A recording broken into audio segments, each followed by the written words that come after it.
ಮಕರ ಸಂಕ್ರಾಂತಿ ಮಹಾಕುಂಭದಲ್ಲಿ ಪವಿತ್ರ ಸ್ನಾನ ಮಾಡೋದಕ್ಕೆ ಅನೇಕ ಜನ ಭಕ್ತಾದಿಗಳು ಮುಂದಾಗಿದ್ದಾರೆ. ಕಲ್ಪವಾಸ ವ್ರತದಲ್ಲಿರುವ ಭಕ್ತರಿಗೆ ಇವತ್ತು ಪವಿತ್ರ ದಿನ. ಈ ದಿನಕ್ಕಾಗಿ ಕಾಯ್ತಿರ್ತಾರೆ. ಪುಷ್ಯ ಮಾಸದ ಹುಣ್ಣಿಮೆಯಿಂದ ಮಾಘ ಮಾಸದ ಪೂರ್ಣಿಮೆಯ ತನಕ ವ್ರತ ಮಾಡಿರ್ತಾರೆ.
ತ್ರಿವೇಣಿ ಸಂಗಮದತ್ತ ಹರಿದು ಬರ್ತಾ ಇದೆ ಭಕ್ತ ಸಾಗರ. ಸಾಧು ಸಂತರ ಸ್ನಾನದ ಬಳಿಕ ಯಾತ್ರಿಕರ ಸ್ನಾನವಾಗುತ್ತೆ. ಪ್ರಯಾಗ್ರಾಜ್ನಿಂದ ರಿಪಬ್ಲಿಕನ ಮೆಗಾ ಕವರೇಜ್ ಅನ್ನ ನಿಮ್ಮ ಮುಂದೆ ಇಡ್ತಾ ಇದೆ. ಸರಿಸುಮಾರು 40 ಕೋಟಿಗೂ ಹೆಚ್ಚು ಜನ ಭಾಗಿಯಾಗ್ತಾ ಇರುವಂತಹ ಪ್ರಯಾಗ್ರಾಜ್ನಲ್ಲಿ ಆಗ್ತಾ ಇರುವಂತಹ ಮಹಾಕುಂಭ ಮೇಳ. ಕಲ್ಪವಾಸ ವ್ರತದಲ್ಲಿರೋರು ಈ ದಿನಕ್ಕಾಗಿ ಕಾಯ್ತಿರ್ತಾರೆ. ಕಾರಣ ಅವರಿಗೆ ಅತ್ಯಂತ ಪವಿತ್ರ ದಿನ ಇವತ್ತು. ಹಾಗಾಗಿ ಇವತ್ತು ಗಂಗಾ, ಯಮುನಾ, ಸರಸ್ವತಿ ನದಿಯ ತಟದಲ್ಲಿ ನಿಂತು ಮಿಂದೇಳೋ ಮೂಲಕ ಒಂದು ರೀತಿ ಪವಿತ್ರ ಭಾವ ಅವರನ್ನ ಆವರಿಸುತ್ತೆ ಅನ್ನುವಂಥ ನಂಬಿಕೆ.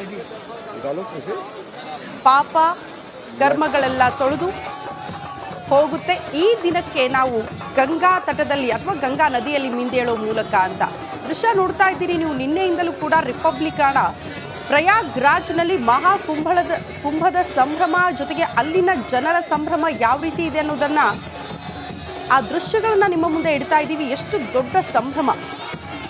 144 ವರ್ಷಗಳ ಬಳಿಕ ಆಗ್ತಾ ಇರುವಂತಹ ಮಹಾಕುಂಭ ಮೇಳ. 144 ವರ್ಷಕ್ಕೊಮ್ಮೆ ಆಗುವಂತಹ ಮಹಾಕುಂಭ ಮೇಳ 6 ವರ್ಷಕ್ಕೊಂದ್ಸರಿ ಆಗುತ್ತೆ, 12 ವರ್ಷಕ್ಕೊಂದ್ಸರಿ ಆಗುತ್ತೆ, 144 ವರ್ಷಕ್ಕೊಮ್ಮೆ ಆಗುತ್ತೆ. ಇದು 144 ವರ್ಷಕ್ಕೊಮ್ಮೆ ಆಗ್ತಾ ಇರುವಂತಹ ಮಹಾಕುಂಭ ಮೇಳ. ಈ ಕ್ಷಣಕ್ಕೆ ನಾವೆಲ್ಲ ಸಾಕ್ಷಿ ಆಗ್ತಾ ಇದ್ದೀವಿ ಅನ್ನೋದು ಬಹಳ ಹೆಮ್ಮೆ. ನೋಡಿ, ಡ್ರೋನ್ ಕಣ್ಣಲ್ಲಿ ಸೆರೆಯಾಗಿರುವಂತಹ ದೃಶ್ಯ ಎತ್ತ ಕಣ್ಣು ಹಾಯಿಸಿದ್ರು ಕೂಡ ನಿಮಗೆ ಒಂದು ರೀತಿ ಧಾರ್ಮಿಕ ಉತ್ಸವದ ಕ್ಷಣಗಳು. ಎತ್ತ ಕಣ್ಣು ಹಾಯಿಸಿದ್ರು ಕೂಡ ಜನಜಂಗುಳಿ, ಭಕ್ತಾದಿಗಳು, ಸಾಧು ಸಂತರು ಇವರೇ ನೋಡೋದಕ್ಕೆ ಸಿಗ್ತಾರೆ. ಈ ದೃಶ್ಯಗಳನ್ನು ಗಮನಿಸ್ತಾ ಹೋದ್ರೆ ಅರ್ಥ ಆಗುತ್ತೆ ನಿಮಗೆ ಎಷ್ಟು ದೊಡ್ಡ ಧಾರ್ಮಿಕ ಉತ್ಸವ ಅಂತ. ಈ ದೃಶ್ಯಗಳು ಈ ಹಿಂದೆ ನಮಗೆ ಅಯೋಧ್ಯೆಯ ರಾಮ ಮಂದಿರ ಉದ್ಘಾಟನೆಯ ಸಂದರ್ಭದಲ್ಲಿ ನೋಡೋದಕ್ಕೆ ಸಿಕ್ಕಿತ್ತು. ಅದಾದ ಬಳಿಕ ಈಗ ಪ್ರಯಾಗ್ರಾಜ್ನ ಸರದಿ. ಈ ಬಗ್ಗೆ ಮತ್ತಷ್ಟು ಡೀಟೇಲ್ಸ್ ಅನ್ನ ಕೊಡೋದಕ್ಕೆ ನನ್ನ ಸಹೋದ್ಯೋಗಿ ರಂಜಿತ್ ಶಿರಿಯಾರ್ ಪ್ರಯಾಗ್ರಾಜ್ನಿಂದಲೇ ಅಂದ್ರೆ ಈ ಮಹಾಕುಂಭ ಮೇಳದ ಕ್ಷಣಗಳನ್ನ ಮಾಹಿತಿ ಕೊಡೋದಕ್ಕೆ ಆ ಸ್ಪಾಟ್ ಇಂದಲೇ ನೇರ ಸಂಪರ್ಕದಲ್ಲಿ ಜಾಯಿನ್ ಆಗ್ತಿದ್ದಾರೆ. ರಂಜಿತ್, ಇವತ್ತು ಸಂಕ್ರಾಂತಿ ಪುಣ್ಯ ದಿನ. ಅನೇಕರಿಗೆ ಇವತ್ತು ಈ ದಿನಕ್ಕೆ ಅಲ್ಲಿ ಸ್ನಾನ ಮಾಡಬೇಕು ಅಂತ ಅನೇಕ ಜನ ಆಗಮಿಸ್ತಾರೆ. ಹೇಗಿದೆ ಇವತ್ತಿನ ಸಂಭ್ರಮ?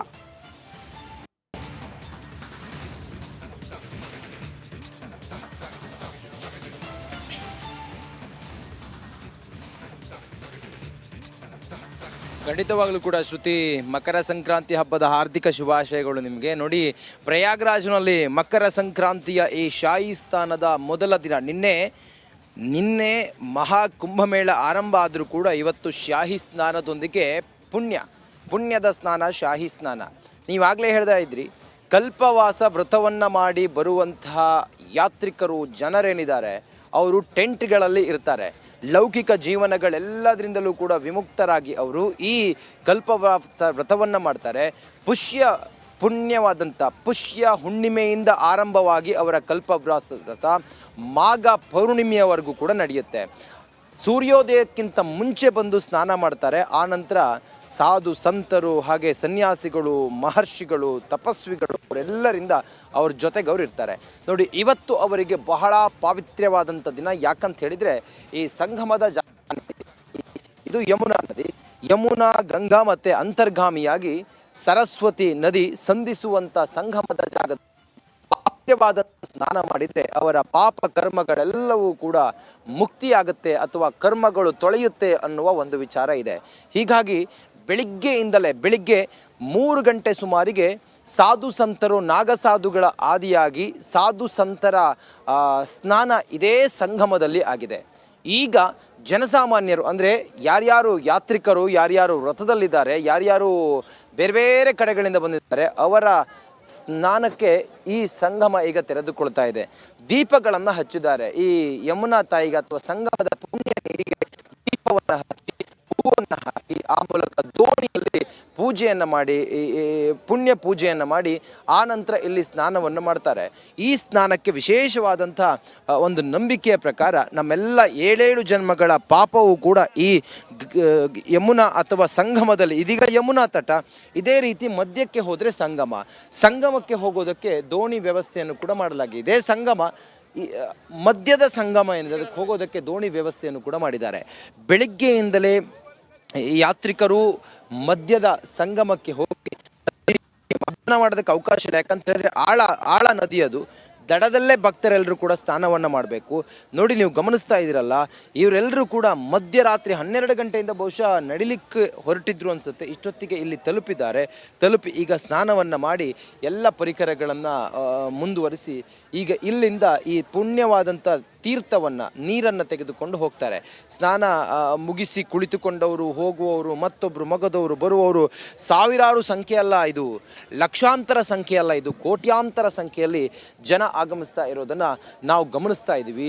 ಪ್ರತಿದಿನವೂ ಕೂಡ ಸಂಗಮಕ್ಕೆ ಪುಣ್ಯ ಸ್ನಾನಕ್ಕೆ ಬರುವ ಜನರ ಸಂಖ್ಯೆ, ಭಕ್ತರ ಸಂಖ್ಯೆ ಪ್ರತಿದಿನವೂ ಕೂಡ ಹೆಚ್ಚಾಗ್ತಾ ಇದೆ. ಇವತ್ತು ಶಾಹಿ ಸ್ನಾನ ಆದ್ದರಿಂದ ಇವತ್ತಿನ ಸ್ನಾನ ಬಹಳ ಪಾವಿತ್ರ್ಯವಾದ್ರಿಂದ ಬೆಳಗಿನ ಜಾವ 3 ಗಂಟೆಯಿಂದಲೇ ಸಾಧು ಸಂತರ ಸ್ನಾನದ ನಂತರ ಈಗ ಜನರಿಗೆ ಸ್ನಾನಕ್ಕೆ ಅವಕಾಶ ಕೊಟ್ಟಿರೋದು ಅಥವಾ ಜನರು ಸ್ನಾನವನ್ನು ಮಾಡ್ತಾ ಇರೋದು.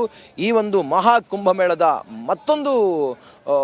ಮತ್ತೊಂದು ಹಂತ ಅನ್ನೋದಕ್ಕಿಂತಲೂ ಕೂಡ ಈ 44 ದಿನಗಳೇನಿದಾವಲ್ಲ, ಪುಣ್ಯವಾದಂಥ 44 ದಿನಗಳು, ಈ 44 ದಿನಗಳು ಬಹಳ ಪಾವಿತ್ರ್ಯವಾದಂಥದ್ದು. ನಮ್ಮ ಧಾರ್ಮಿಕ ಮತ್ತು ಆಧ್ಯಾತ್ಮಿಕದ ಒಂದು ಮಹಾಪರ್ವವೇ ಮಹಾಕುಂಭದ ಈ ಸಮಾಗಮ, ಸಾಧು ಸಂತರ ಸಮಾಗಮ. ಈ ಸಮಾಗಮದಲ್ಲಿ ಕೋಟ್ಯಾಂತರ ಜನ ಹಿಂದೂಗಳು, ಸನಾತನಿಗಳು ಮಿಂದೇಳ್ತಾರೆ. ಈ ಧಾರ್ಮಿಕ ಉತ್ಸವದಲ್ಲಿ ಮಿಂದೇಳ್ತಾರೆ. ವಿಶ್ವದ ಅತಿ ದೊಡ್ಡ ಕಾರ್ಯಕ್ರಮ ಇದು, ವಿಶ್ವದ ಅತಿ ದೊಡ್ಡ ಧಾರ್ಮಿಕ ಕಾರ್ಯಕ್ರಮ. ಈ ಧಾರ್ಮಿಕ ಕಾರ್ಯಕ್ರಮ ಅಥವಾ ಈ ಪುಣ್ಯವಾದಂಥ ನೆಲದಲ್ಲಿ ಬಂದು ಅಂದುಕೊಳ್ಳುವಂಥ ಲಕ್ಷಾಂತರ ಜನ, ಕೋಟ್ಯಾಂತರ ಜನರು ಪ್ರತಿದಿನವೂ ಕೂಡ ಆಗಮಿಸ್ತಾ ಇದ್ದಾರೆ. ಅವರಿಗೆ ಎಲ್ಲ ರೀತಿಯಲ್ಲೂ ಕೂಡ ಸಕಲ ವ್ಯವಸ್ಥೆಯನ್ನು ಕೂಡ ಇಲ್ಲಿನ ಉತ್ತರ ಪ್ರದೇಶ ಸರ್ಕಾರ ಮಾಡಿದೆ. ಅದರಂತೆ ಬರುವ ಜನರೂ ಕೂಡ ಹಾಗೆ ಪುಣ್ಯವಾದಂಥ ಸ್ಥಳದಲ್ಲಿ ಪಾವಿತ್ರ್ಯವಾದಂಥ ಸ್ನಾನವನ್ನು ಮಾಡಿ ತಮ್ಮ ಪಾಪಕರ್ಮಗಳೆಲ್ಲವನ್ನು ಕೂಡ ತೊಳೆದು ಹೋಗ್ತಾರೆ. ನೋಡಿ, ಇದು ಸ್ನಾನದ ಜಾಗ, ಇದು ಸಂಗಮದ ಜಾಗ. ನೀವು ನೋಡ್ತಾ ಇದ್ರಲ್ಲ, ಅಲ್ಲಿ ಕೆಲವು ಬಾಕ್ಸ್ಗಳನ್ನು ಹಾಕಿದ್ದಾರೆ. ಅದು ಫ್ಲೋಟಿಂಗ್ ಬಾಕ್ಸ್ಗಳು. ಆ ಫ್ಲೋಟಿಂಗ್ ಬಾಕ್ಸ್ನ ಆ ಕಡೆಗೆ ಯಾರು ಕೂಡ ಹೋಗೋ